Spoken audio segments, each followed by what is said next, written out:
बेटा कैसे हैं आप। आई होप आप लोग सभी ठीक होंगे बच्चे। आज हम अपनी क्लास 10th के चैप्टर 2 अमल, शारक और लवण के क्वेश्चन आंसर देखने वाले हैं। आई होप आप लोगों को सब समझ आएगा बेटा। अगर अभी तक आपने मेरे चैनल को सब्सक्राइब नहीं किया बेटा तो आप नीचे दिए हुए लिंक पर क्लिक करके मेरे चैनल को सब्सक्राइब कर सकते हैं, as well as share and like my videos. चलिए तो आज मैं क्वेश्चन आंसर्स की बात कर रहे हैं। फर्स्ट क्वेश्चन है, जैसे हमारे अमल, शारक और लवण वाले चैप्टर से कोई विलयन लाल लिटमस को नीला कर देता है, इसका पीएच संबंध क्या होगा। आपको बताना, लाल से नीला हो रहा है मतलब वो कैसा हो रहा है बेटा, अमल में परिवर्तित हो रहा है, अमल का कलर दिखा रहा है। तो यहाँ पर 1, 4, 5, 10 में से कौन सा होगा, 10, डी ऑप्शन ठीक रहेगा। कोई विलयन अंडे के पिसे हुए कवच से अभिक्रिया कर एक गैस उत्पन्न करता है जो चूने के पानी को दूधिया कर देती है, इस विलयन में क्या होगा। आपको बताना क्या होना, दूधिया कर देती है तो वहाँ पर क्या होगा, HCl होगा। कौन सा होगा बेटा, HCl। तीसरा क्वेश्चन है बेटा, NaOH that is sodium hydroxide का 10 ml का विलयन HCl के 8 विलयन में संपूर्णतः उदासीन हो जाता है।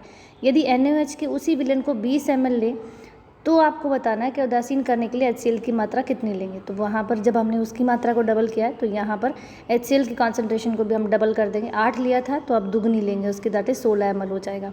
डी ऑप्शन आपका करेक्ट रहेगा। नेक्स्ट है, अपच का उपचार करने के लिए निम्न में से किस औषधि का उपयोग किया जाता है। तो एंटाएसिड का उपयोग किया जाता है, सी ऑप्शन हमारा करेक्ट है। ये नेक्स्ट आपके पास दी हुई है बेटा रिएक्शंस, इन रिएक्शन का एक एक करके आपको देखना है और उनको संतुलित करना है, ठीक है। ये रिएक्शन ऑलरेडी हम लोग बोर्ड पर देख चुके हैं तो आप लोग अपनी कॉपी में कंप्लीट कर लीजिएगा। नेक्स्ट क्वेश्चन है, 4, 1, 11, 7 और 9 से जो प्राप्त हुए आपके विलयन हैं, आपको उन्हें कैसे लगाना है बेटा, इनके आधार पर आपको क्वेश्चन देने हैं। फर्स्ट, ए उदासीन है तो यहाँ पर D7 जो होता है वो उदासीन है। बी प्रबल क्षार्य आपको बताना है तो सी यहाँ पर 11 है, वो हमारा प्रबल क्षार्य है। सी ऑप्शन है, सी क्वेश्चन है बेटा, प्रबल अमल्य बताना है तो ऑप्शन बी दैट इज़ 1 हमारा सबसे प्रबल अमल है। डी में आपको बताना है दुर्बल अमल्य बताना है, दुर्बल मतलब जो कमज़ोर है, और ये हमारे पास कौन है, दैट इज़ आपके पास कौन सा है बेटा, अगर 4 है यहाँ पर। और लास्ट क्वेश्चन है दुर्बल क्षार्य बताना है तो वो हमारे पास ई है, ठीक है। तो ये 9 हो जाएगा आपका। इस तरीके से आपको लगाना, और इनको अगर आप इनको आरोही क्रम में व्यवस्थित करेंगे तो CEDAB इस प्रकार से आएगा, ठीक है।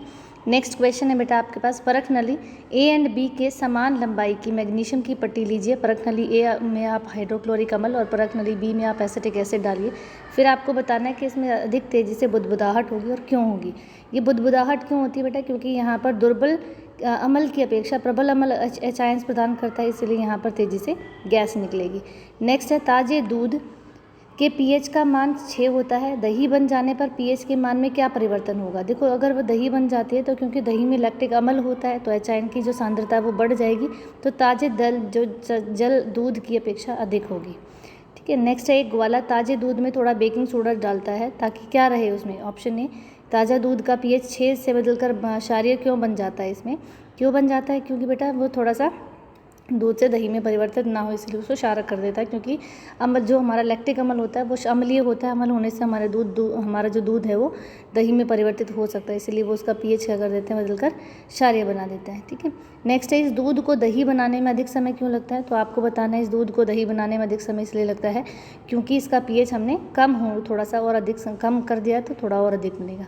नेक्स्ट है 13th question, plaster of Paris को आर्द्र रोधी बर्तन में क्यों रखा जाता है। क्योंकि थोड़ा सा पानी ऐड होते ही वो किस में, जिप्सम में कन्वर्ट हो जाता है। और ये रिएक्शन आपको पूरी लिखनी है बेटा, ये जो कैल्शियम सल्फेट में 2H hemihydrate plus 1.5 molecule of water दिया हुआ, ये पूरी लिखनी है। उदासीनीकरण की अभिक्रिया हर कोई अच्छे से जानता है, अम्ल और क्षारक को मिलाने से उदासीन बन जाते हैं और लवण और जल बनते हैं। और नेक्स्ट क्वेश्चन आपका बेटा, धोने वाले सोडे एवं बेकिंग सोडा के दो प्रमुख आपको उपयोग बताने, तो ये उपयोग यहाँ लिखे हुए हैं, आप आराम से बता सकते हैं।